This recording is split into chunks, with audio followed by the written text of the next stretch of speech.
Hi everyone. I am absolutely thrilled to be here today with three extraordinary writers who these books kept me riveted throughout, and I'm so surprised at how well they fit together for a conversation. So I think this is going to be really interesting, and I'm glad you're here, and welcome to the authors. We have David Mann, Hamza Koudri, and Gaireyah Fredericks. Okay. Are you ready to start? Sure. I was thinking to start that each of you tell us more. Let's start with you, Gaireyah, and you just tell us more about the book to give the audience kind of an entry point into what it is that you did, and maybe a bit of why also. A bit of why. Okay, so een voet in die cover, that translates to een voet in die graf, one foot in the grave, is 21 short stories of this world that I created based on a world I lived when I was young, and the characters and people that is so typical Kaaps that I experienced. And it quite accidentally fell out of my mouth to be literal about it, because I wasn't aware in the earlier time in my career that I actually do speak and would write one day Kaaps. I thought I was talking standard Afrikaans my whole life until my ears popped open and I literally heard, to me then, a foreign sound exiting. And then when I did my master's, I went in as a poet, thinking I was going to do poetry, and when it came to the electives, I thought, no, I've done that. And still I didn't know, I'd stumble upon the Cape Muslim vernacular, which is what then developed from this book. So when I uttered the word taqleed, which means from one school of thought to the other, I realized also that I made it into a language, so I internalized all the madrasa and mosque and that part of my life which stayed confined to those spaces. And that fell out. And then I realized that there's another vernacular or language for me that was in there. And with the language came the stories and the whole world that was built. So the book was in me, I think, from the age of 12, because I've been absorbing unnoticeably all these characters and people, because I felt they are such a beautiful community to celebrate all the time, and I was so proud to be part of them. And then when during my master's, it sort of just came together based on one word, that is taqleed, and I formed it as in language, taqleed in past tense, and that basically was how it came to be. And I really like how you say the language and the stories almost fell out of you, because even if the book, I mean, it's so carefully put together and so intentionally done, but it really feels so almost, it's such a complete world that it feels like it must have fallen out of you fully formed or something. So I really can see that. Thank you. I lived there for a while, and it was nice to be on the sideline watching your life and things that you remember. It is fiction, obviously, but a lot of it is grounded in the truth, obvious. But to stand on the sidelines as an adult and has lived a bit of life, to see the characters in your life and to see the world that you lived, but from adult eyes, from a more grown perspective, to see it, and the richness, I think, developed from the fact that the regard for this world and these people and these characters, because it was a tender lived experience. Hamza, do you want to tell a bit about Sand Roses? Sure. So Sand Roses is a historical novel set in the 1930s in a small town called Boussaada in Algeria. It's in the desert of Algeria. And maybe different to your experience, Gaireyah, mine was sort of, the spark for that came when I was taking a creative writing course on the side of a fellowship that I was doing on education, and I think my mind was sort of like wired to look for stories everywhere. And then I stumbled upon this podcast by a French historian who was talking about prostitution in general in Algiers in the Ottoman and the French colonial times. And then she just mentions in passing, this was different from the Wulad Nail dancers, and this is like a tribe that used to live in Busada and other parts of the desert. And she likened them to the geishas of Japan. She's like, this is just like the geishas of Japan. And then she moved on. And for me, it's like, whoa, wait. How come we've never heard about this? We don't talk about this. And so that sort of like, puts me on a journey of research. I went, and the more I researched the topic, the more I was fascinated, not just by the uniqueness of that culture, but how it has really fallen off the grid. I think nobody talks about it in Algeria these days. And so the novel is about these two sisters who were raised to dance and sing and entertain. And then at the age of 14-ish, they moved to the town of Busada to work as dancers. And they have these dreams of working in Busada translates into the city of joy. And so they've heard so much about the city and what it can offer in terms of, one of them wants to collect a lot of money and go back to her village and sort of like, marry her fiance and raise the next generation of dancers. The sister, Fahima, wants to, she hears these stories of other dancers who've traveled the world by, attracting some artist who takes a photograph of her or paints her. And so she's looking for that sort of experience, that adventure to move to, to travel the world, basically. But then when they go to Busada, they realize that the city of joy is mostly like that for tourists, but for them it's mostly a city of horrors because there's violence from the sort of the community, from especially the patriarchal community, but mostly from the colonial powers. And so that sort of, really changes their destiny, especially when they kill a French soldier in self-defense. So all of that, I think, for me, as I was doing all of that research, I wanted to tell a story, and it was important for me to, because as I was doing the research, one, I was fascinated by, the traditions, the jewelry, how the jewelry was a status of, a sort of sign of their status, but also it was the reason why they were attacked.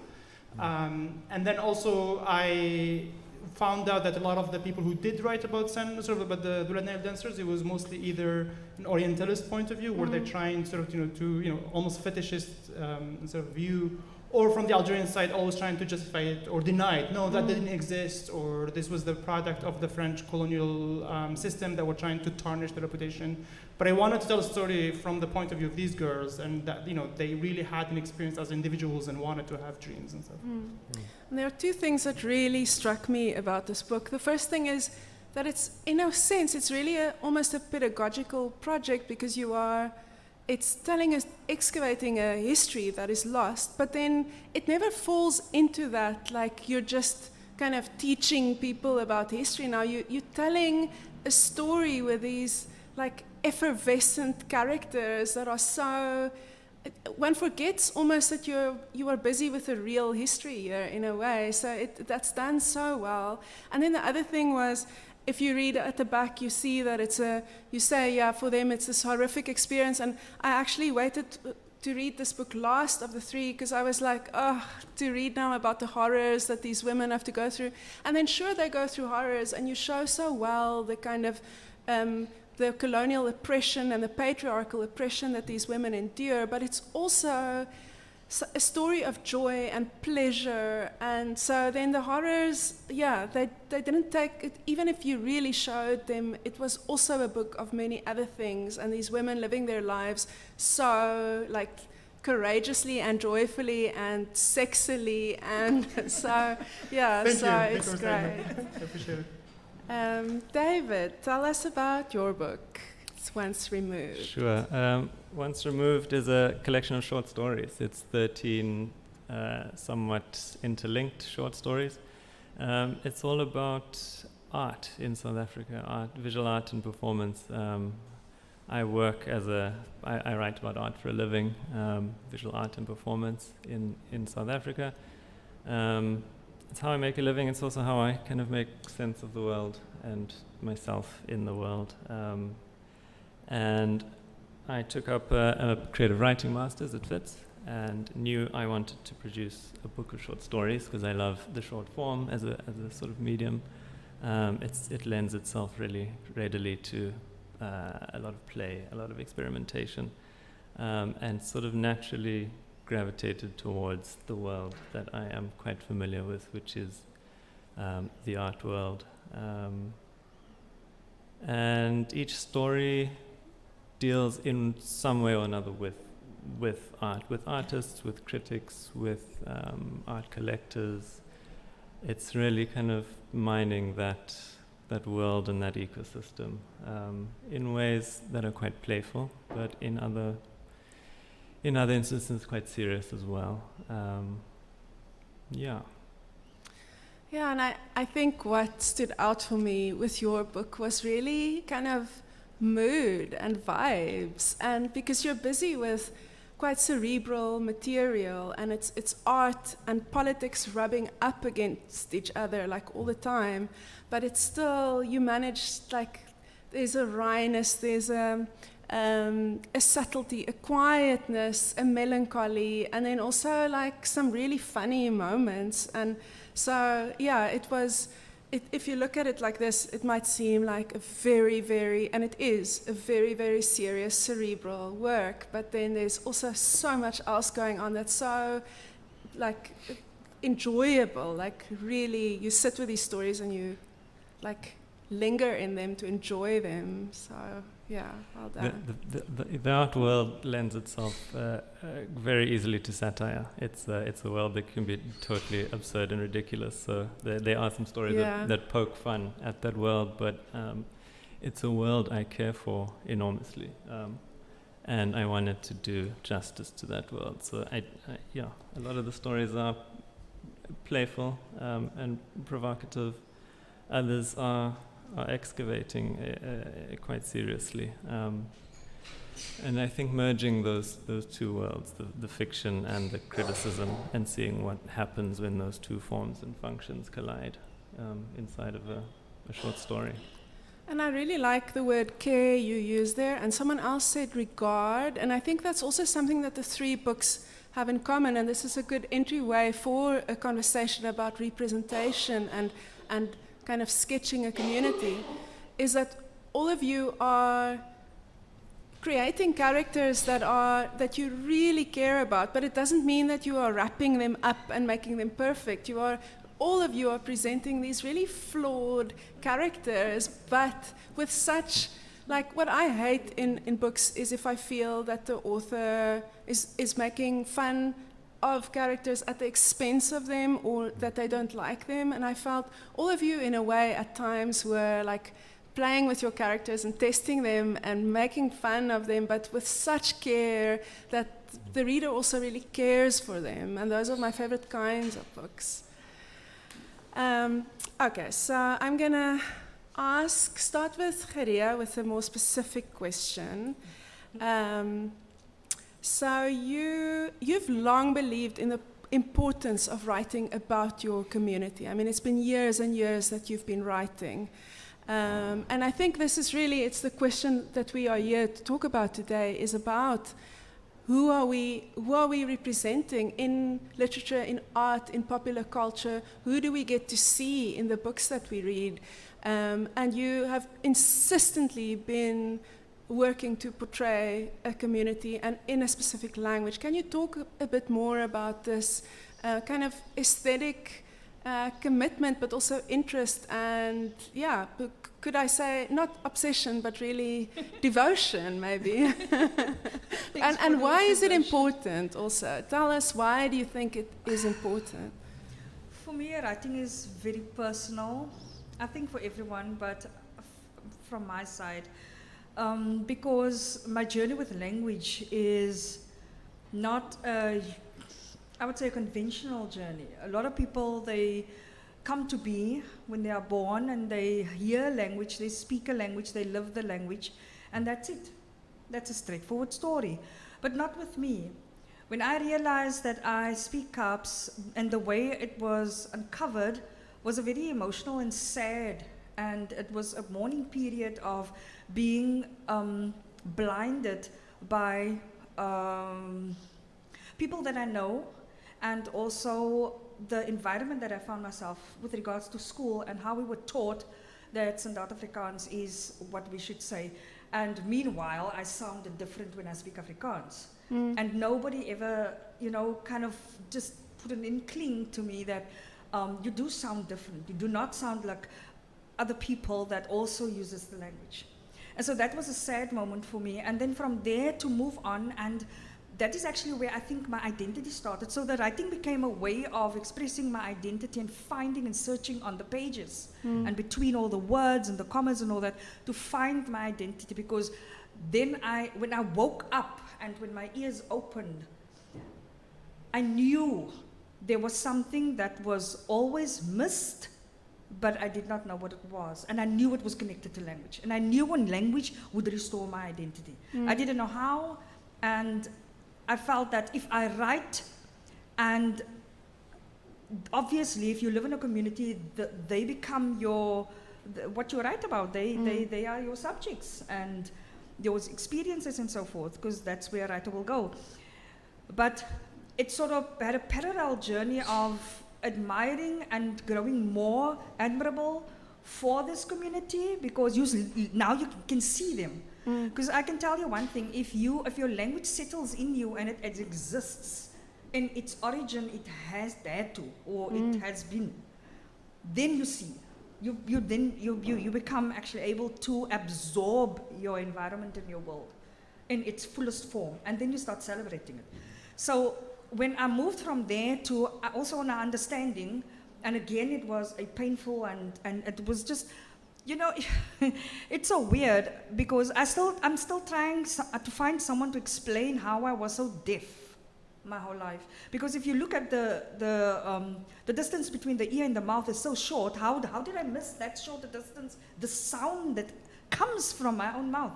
How did I not hear my grandmother in her origin form? How did I not, these things? Only realized my mother never spoke English, not one word, ever. All of my memories is Afrikaans that she spoke. And so to then discover within this journey of language, which then became actually the core of my journey, and that is why I'm so passionate about it, and I go ballistic sometimes and too much. But I try to take everything. It's like I'm trying to pack in all of it because I've missed so much in my own tongue. So now it just has to come and be on the paper.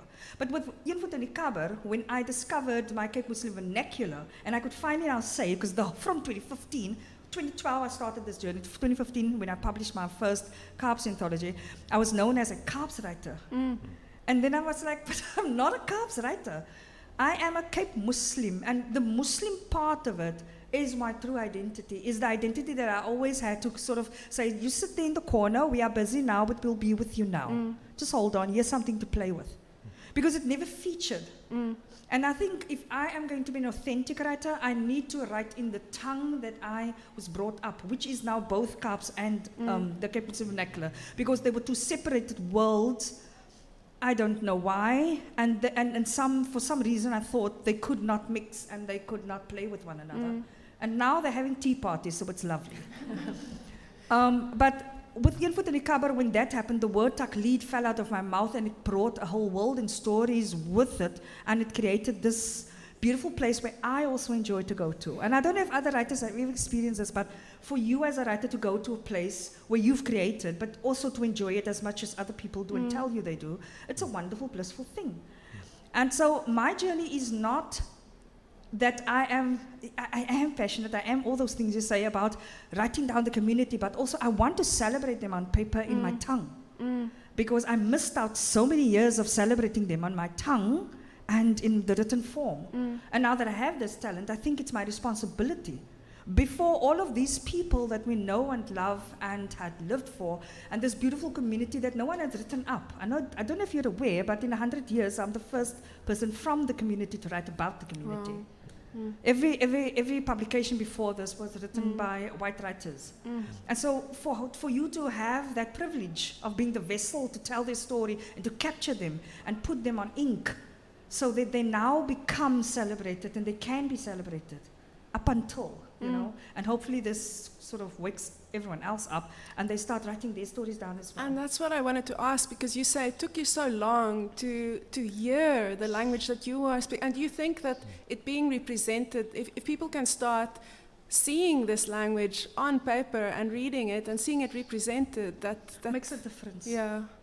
It makes it, to see something, to hear it is one thing. A lot of people now, they want to purchase the book, but they say, I understand it when you speak it, I just can't read it. Children at school say, but I can't read my own language. These are the things that comes now to surface, and it's quite sad.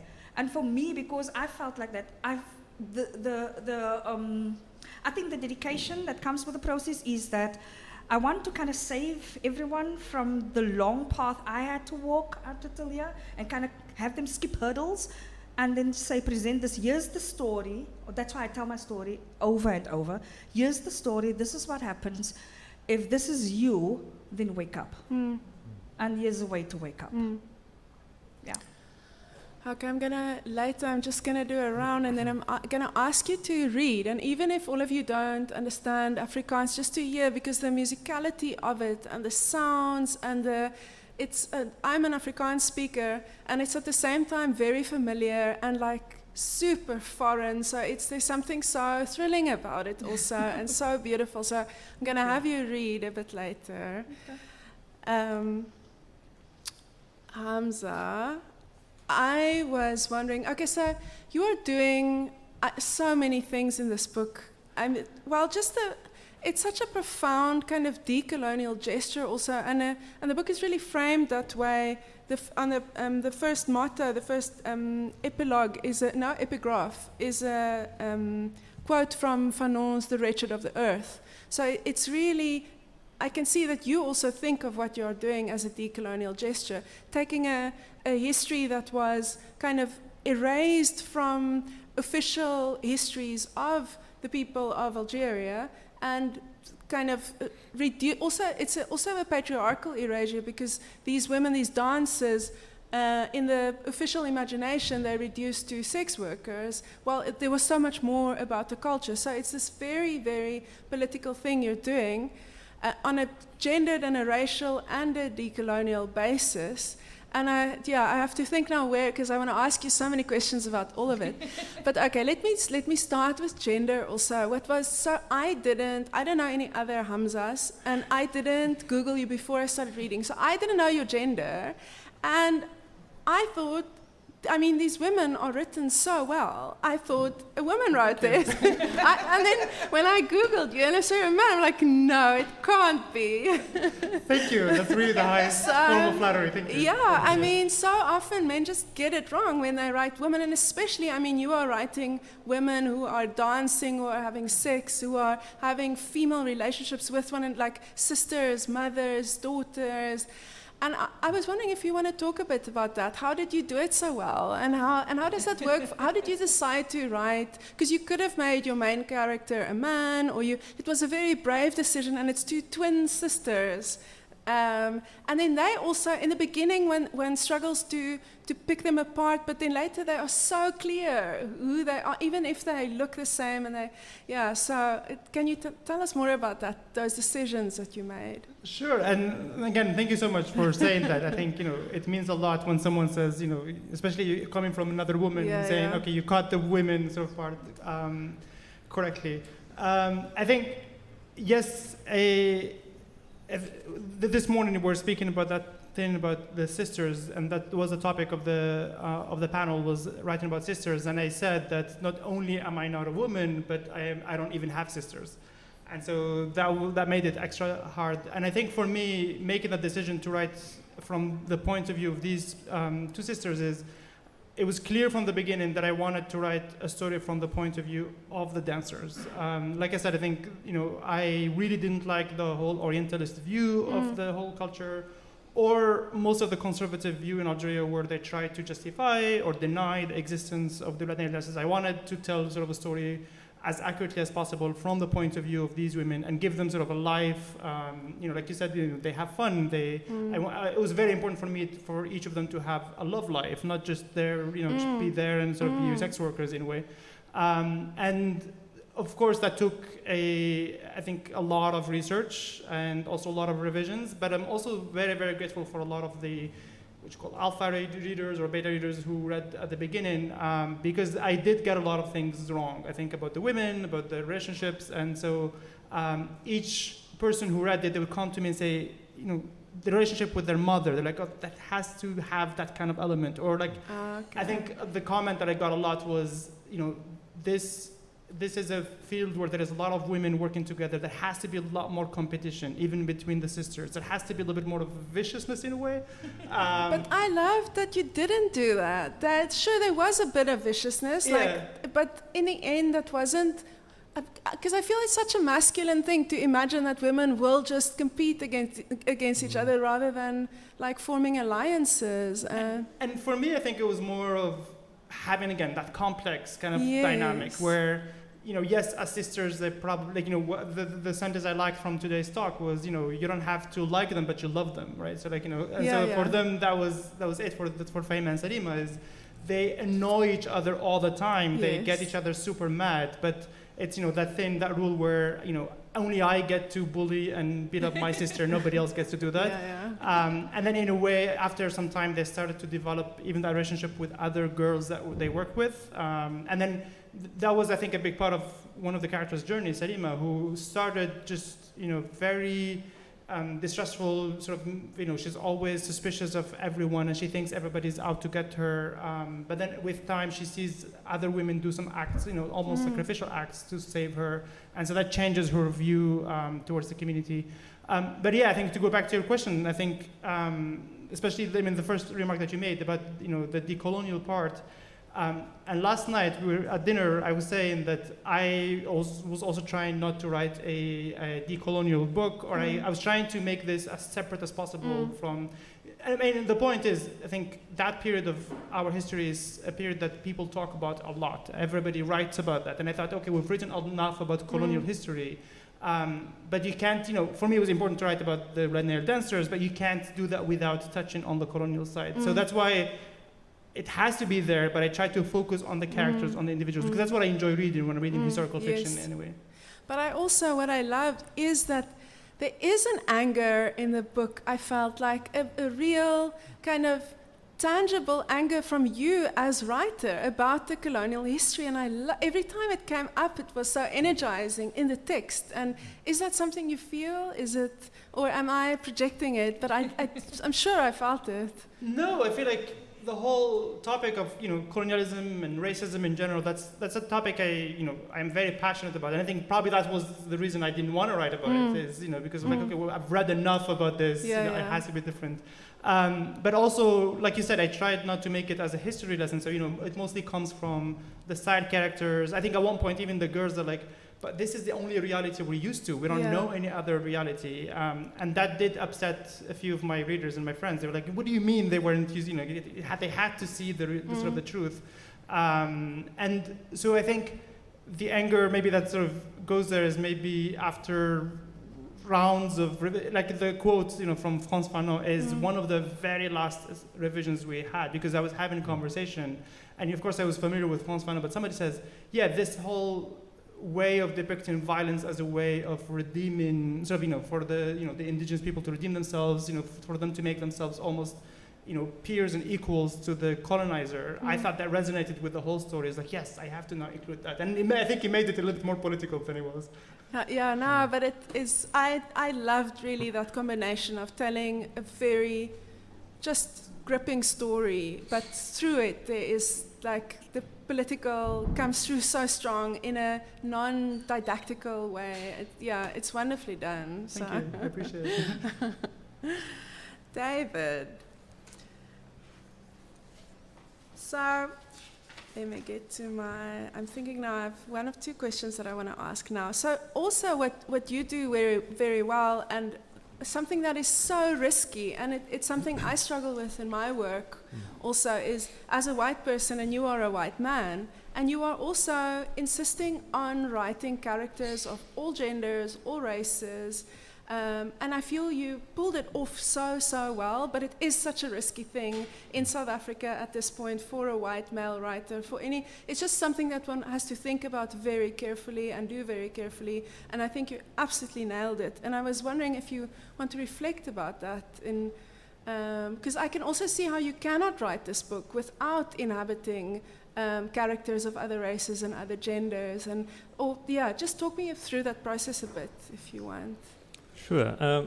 That's absolutely right. You can't write about a world or an ecosystem or a kind of community like the art world is broad and vibrant and diverse as the art world without representing it fully with all of its characters. And it's something I was quite intentional about, something I paid a lot of attention to. I was very lucky to have been involved in the process of a master's while I was doing it. So I had a community of writers with me feeding back constantly. It was constant reading of other people's work. It was a constant process of my work being read and reflected back to me. And a kind of university master's program, like a creative writing program, brings together people from all walks of life, different ages. We had kind of an ecologist, but a kind of former corporate personality. We had someone in my cohort was an actual artist as well. So you get this diverse kind of feedback group that helps enormously. And I think I can't underplay the role that had in developing full, relatable, real characters in my book. But I think the other thing, and that I mentioned earlier, short form being a kind of platform for playfulness, for experimentation.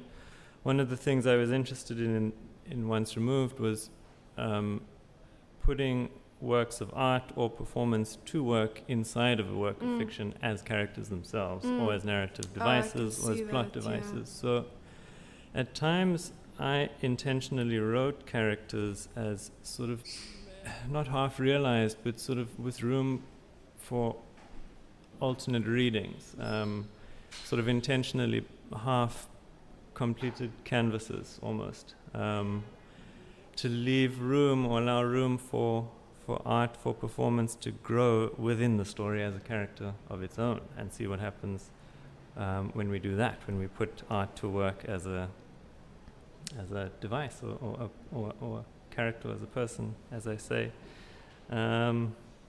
And I'm a firm believer in that. I think all art, whether it's performance, visual art, sculpture, a short story, art always meets the world halfway. It comes in conversation with its audience. You co-author the artwork you're engaging with. And this is sort of broadly what I was interested in. And I think it touches everything in my stories. It touches plot, tone, but it also touches character as well. Yeah, and I think you described it so well now, how you put the artworks, how the work itself functions as an artwork, that each story is kind of functions as that, but then the people themselves are kind of sketches, and the artworks themselves are kind of characters. So it's and in the end, it's very poetic also, how it all falls together. And there's almost at a level it expects of, or it asks of the reader to really read slowly. And I think that's why it's kind of a quiet, slow text, which I love. Because both of your books are not quiet at all. They are noisy and rowdy. And then you get to David's book, and it's quite obviously there is also a bit of like there's a lot of action, but there's a slowness and a quietness to it that is really beautiful. I think I'm really enjoying hearing your processes and the kind of impulse and the provocation for your text, because there's a kind of an urgent visibility on the one hand, then there's a kind of excavation of a history. Is there a kind of burden of representation for my book? Sure, of course. But I think the art world, especially the commercial art world, it's not in urgent need of being visibilized. I would say the greater urgency is to demystify a lot of the time, which is what I do try and do in a lot of the stories. Are there people in the art world who slip through the cracks of the commercial art market? Absolutely, and they become characters and sketches in my stories. So yeah, certainly there's a real urgency to a lot of the work, but it does have as you note, a quietness, and I'm glad that comes through. That's signified to an extent in the title. Once removed, it's a kind of critical distance from the world I am kind of immersed in, but always looking in on from the outside.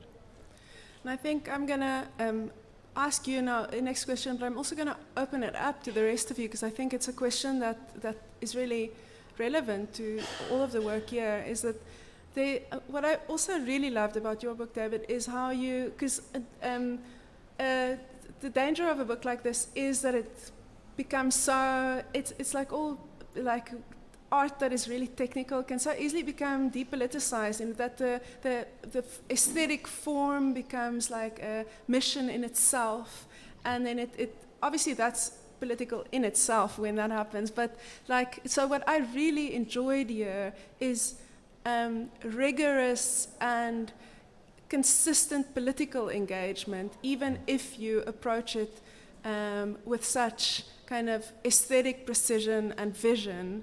And I know it's a question that you get sometimes, also specific with this work, but do you think that art can, because you put art and politics in conversation all the time, and I'm wondering, there seems to be a hopefulness that art can change the world, or at least change it a bit. Obviously there are moments of dejection and the moments in the book where one is like, oh, no, art can do nothing and it's worth nothing. But then there are also moments where you express real hopefulness about what art can do politically. And I wanted to know, do you think art can change the world? Of course, otherwise I wouldn't be up here. Absolutely. It's what keeps me going most days when the world is sort of burning as it continues to do. Of course, art is inherently political, but it also, like I mentioned earlier, it's a means of being in the world, of making sense of the world, of making sense of one's place in the world. It's an essential kind of language for me. The notion of art changing the world or changing one's life is actually a kind of, there are many themes running through all of the stories, but that's one strong one. I drew it from a poem by Rilke, this kind of a really overly sentimental poem where it's a character in a gallery staring at a sculpture, and he's so overcome by sort of what he is engaging with, and the line is sort of to the effect of, there is no place that does not see you, you must change your life. And I became very interested in that last segment of art compelling a person to change their life, or art having that kind of profound impact on somebody. It's an experience that I've often had, but then it's something that, again, in the context of a commercial art market or an art fair, I mean, just yesterday I was at the Johannesburg Art Fair, which is this huge production of just swanning and dressing up and champagne flutes everywhere, and you sort of stand there in the middle of this experience and you wonder, is art being put to work here as a device that changes lives, shifts perspective? So that's a notion I played with in all of the stories, I think. I had a bit of fun with it, but like I say, I also took it quite seriously. I had more that I wanted to say, but it's left my mind. Maybe we can circle back. Gaireyah, do you think books change the world? We cannot be without them.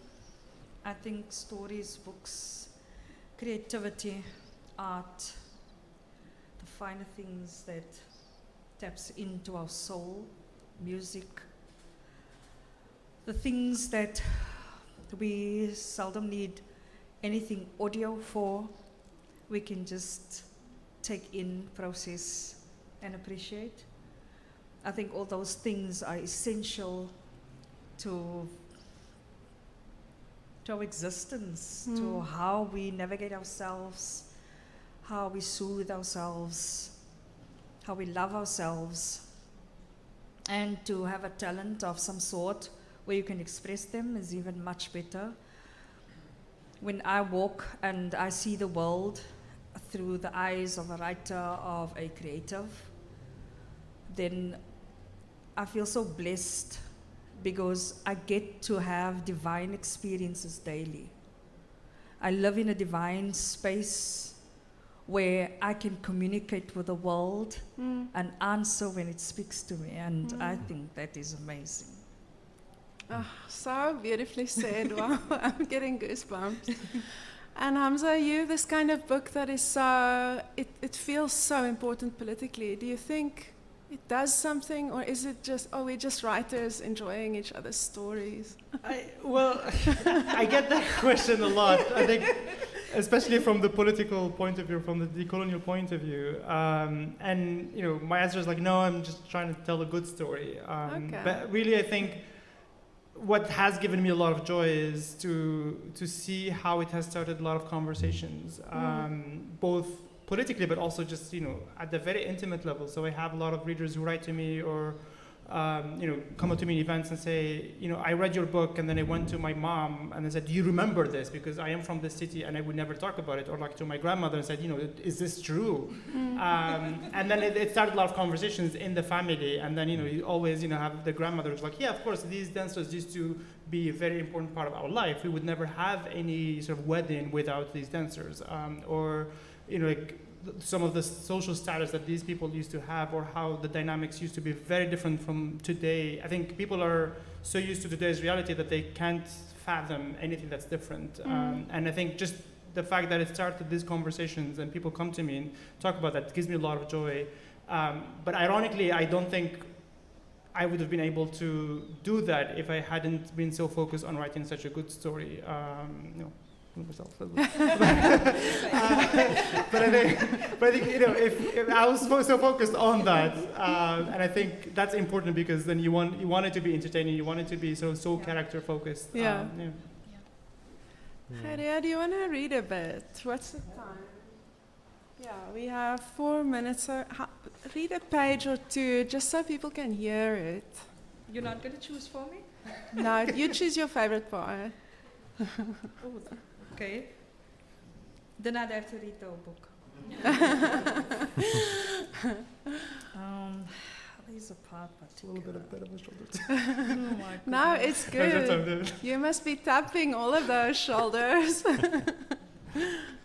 There's no shame in it. You're supposed No to do it. shame. Hamza, while Gaireyah is looking, I was wondering about the decision to write the book in English.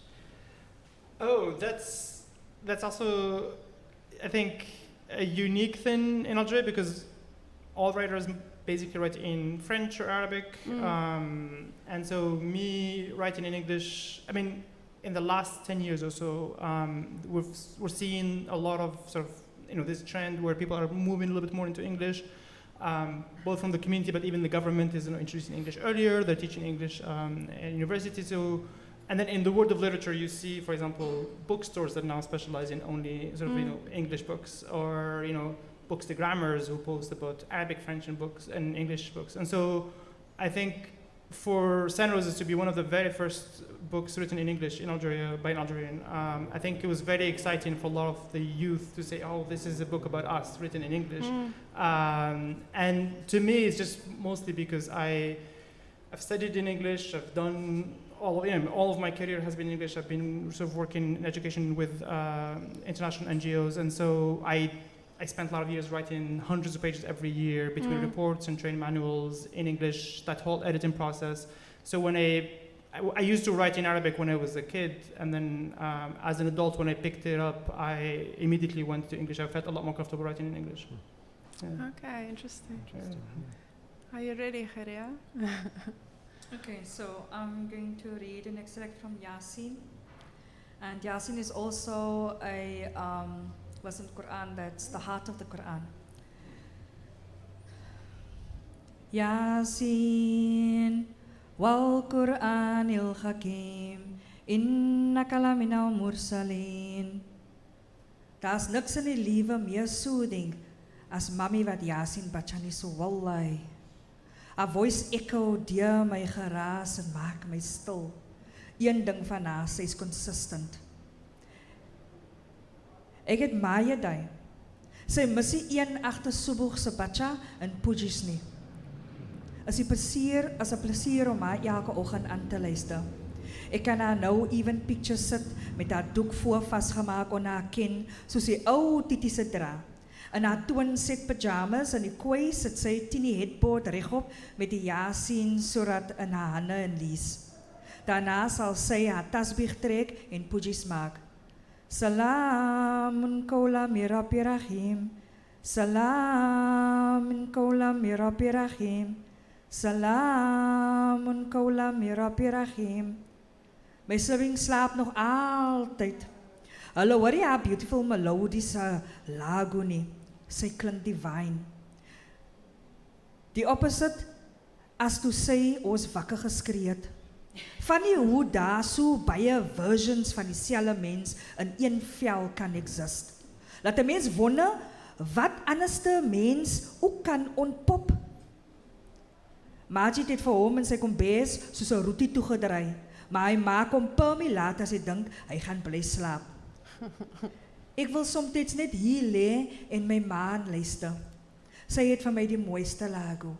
Die rustigheid wat sy in die huis bring, Willeman suiwer.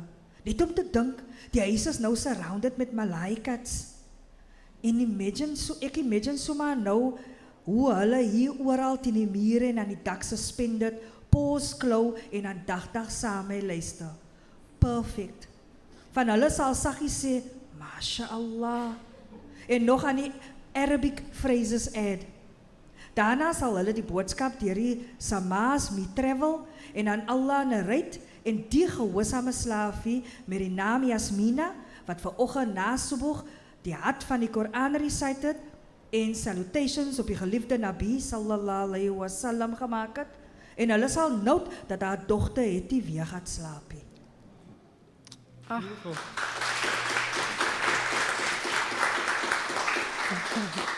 Now you even got a singing performance from the show. Thank you so much. So nice. Shall we do audience questions? Okay. Hi. Thank you so much. That was so beautiful. We speak of, and I sometimes feel like we're always forced to choose between whether something is personal or political, or to label it either as personal or label it either as political. And I loved how you were saying, I wasn't trying to write a decolonial feminist, decolonial book. And yet, here it is. Here is, you might not, those words aren't coming out of your mouth. And I wonder, is this not the problem with just how we separate the labels and box the labels and, box ourselves, block characters, block how we see people, how we see the world, because we're always trying to make it fit into this specific thing. Because I think even your book is a decolonial book. You're going into the essence, because a Cape Malay culture is a culture. It's a very specific. I'm sitting here, I'm from Kimberley originally, and I'm sitting here going, oh my gosh, I can relate so much to that. But it's also very different, because I also find that in Kimberley, the culture is not a separation, but it's like, because it was an old mining town, such a melting pot. So I've got a lot of colored culture in me, and I've got a lot of Botswana culture in me, and I'm not Botswana. But I'm also a Mosotho in the house, and then in the street, I am a mixture of these things, to the point where the country makes a joke of people from Kimberley when they speak Setswana. Because they say we speak Setswana with a colored accent. I'm like, what does that sound like? I was like, no, we don't. I mean, I really don't know. But it's, and yet again, do we really need to write or think about life from this position of labeling, or do we just need to be And if the label comes up, maybe Yeah. it does. If it doesn't, yay. And you know, it's I think this is my question to you. You know, do you worry about that? Do you worry about being the whole three of you? You know, do you worry about it being politically correct, it fitting into the right categories, it being a category, or is the most important thing just for characters to just be? What an exquisite question. You guys do your thing. Okay, I just told him to go first now. Oh, sorry. I can go first. Okay, that's better. So for me, I never intended to write something from any political perspective, because that was not my goal. My goal was to celebrate these wonderful people that if someone doesn't write about them, they'll be forgotten. And as my grandmothers and fathers from both sides has now also fallen and everyone else was dying around me, I thought, you know, I got to do something and I've got this talent, so let me. And then my language journey obviously kind of sort of coerced me into having to do it. But also there would have been no justice if it had mentioned here and there that what they had suffered. It would have been it would have been an incomplete story. Because we can only celebrate them if we can see the whole picture, if we can feel and with them experience everything, then we have the whole picture. It would have been an injustice. So that was never the focus, would never be my focus, but I will never leave it out. If it comes up, as you say, if something sort of coerces me that direction, I have to take it, because there's nothing happens without a reason. There's a reason why all the information or whatever cooks comes to that conclusion, and there needs to be said something, or it needs to be dropped, and then I do.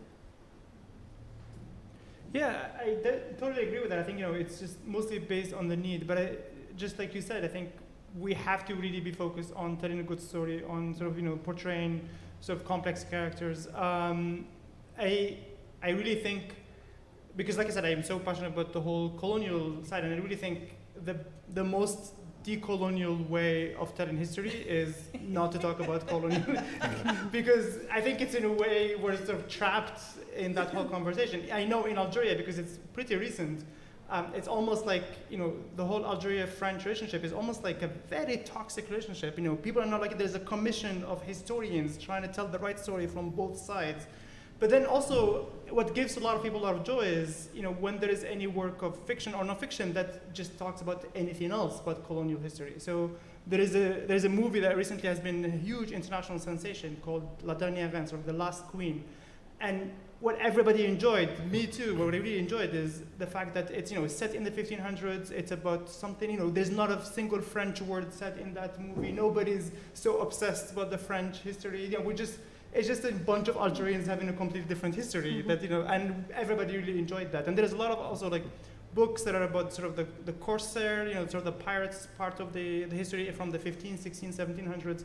And people are really connecting with that. And I think that's really the highest form of decolonial sort of discussion, is just, you know, move on from the decolonial. I think it's an important conversation, but we just can't be trapped by it, I think. And I think it applies to all political agendas. I think if the political agenda is, you know, front and center in any work of art, I think it loses sort of the artistic side of it. If there is a need for it, if it's part of the conversation, then I think it's perfect. But if you can't really be centered around it. Yeah, actually. So interesting. Yeah, I echo these sentiments completely. A bit of advice I got early on in kind of writing. No, it wasn't early on, it was towards the end, and I wish I had it sooner, was that the relationship between the text and the reader is something that happens elsewhere. It's not something that happens in the process of writing. And that's not to disregard that relationship, because it's still paramount, but it's just to place it aside for a while so you can do your thing. And I think writing creatively is not a kind of, there's no template or blueprint for it. It's an act of discovery.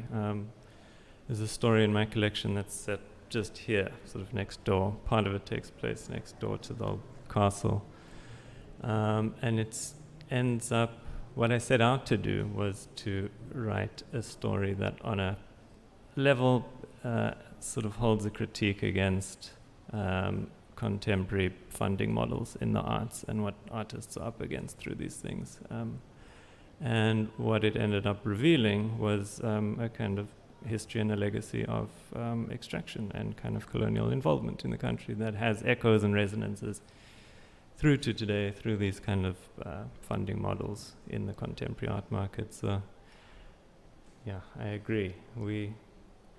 It's not to say that there's no intention in the writing, but I think what ends up being revealed goes elsewhere, and it ends up ultimately being in conversation with the world, and that reveals its own set of reflections. Do we have time for another? Yeah, I think we do. Another question.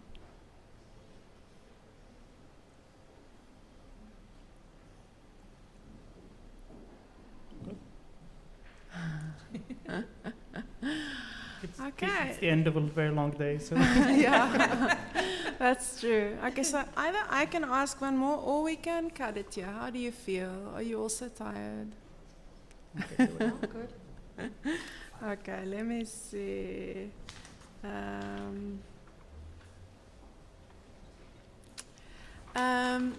Gaireyah, I was so interested in your interest in, or just how death features also in your book. But you have to answer quickly, but just a quick answer on that. Yeah, maybe that's not the right, but yeah, quickly if you can. Okay, so for me, being a Muslim, we basically live our lives with one foot in the grave because you want to get the ultimate success, which is the afterlife, and a successful one is that you must be mindful with everything you do. Our religion is based as a way of life, so every aspect you can think about, there's a prescription in some way to lead and guide you there. So this is a community that lived one foot in the grave, and everything they do, their customs, their culture, the things, how they uphold things, how they pass it on to generations, it is very carefully preserved and passed on, because all of that cognizance of one foot in the grave, you want your loved ones to be successful in the year after. So for me, death is a very important thing. It's also a very big misunderstood thing. People come to janazas and then they cannot understand all these practices and who must touch and not touch and can I this and can I that. And so a lot of the practices and cultural things that I've included in this is hopefully to help the person that still sort of hears the echoes of myths and things flying about, to kind of eradicate that. And they get to meet this in the comfort of their home, this group of people that has its traditions and culture, has this obsession about death, because you'll always hear, you have to greet properly, and everything is around that topic. Wow. And just to explain to them that why is it's important, and they obviously have that regard and respect for the culture and tradition. And it gives the book a kind of transcendent feel also, because you're busy with the everyday and the mundane, but it's also always death. So it's this, it's really this very spiritual, but it's wonderful. Yeah. Okay, I think we can end with death. It's appropriate. Okay, what I want to say in closing, go buy the books. You won't be disappointed. You'll love it. So buy it and read it. Thank you. Okay. Thank you, everyone.